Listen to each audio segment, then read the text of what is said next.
Medios aéreos, marítimos e terrestres volveron rastrexar palmo a palmo o litoral sonense entre a Guieira e Ríos Sieira na busca de Xavier Hurtado e Miguel Cuán, desaparecidos dende o luns. Nesta xornada sumáronse ao dispositivo máis efectivos que dende primeira hora da mañá buscan sen descanso os dous mozos. Por mar, varios buques de salvamento e da Garda Civil, apoiados por numerosos pesqueiros da zona que quixeron colaborar na busca.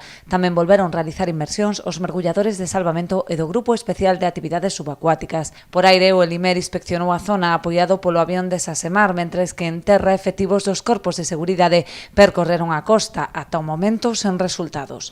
Mentres tanto, a terceira tripulante da embarcación que puido ser rescatada recuperase das lesións no Hospital Clínico de Santiago. Segundo o relato da moza, trataban de chegar á illa da Creba cando perderon un remo da canoa e ao tirarse ao mar para recuperalo, a embarcación emborcou.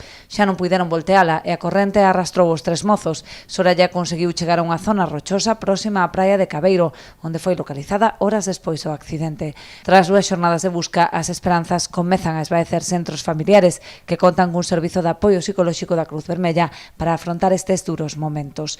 De igual modo, o Concello de Noia, de onde son naturais os desaparecidos, cancelou numerosos actos previstos nestes días en sinal de dó. Tamén algúns partidos políticos como o BNG suspenderon os actos de campaña como mostra de respecto ás familias.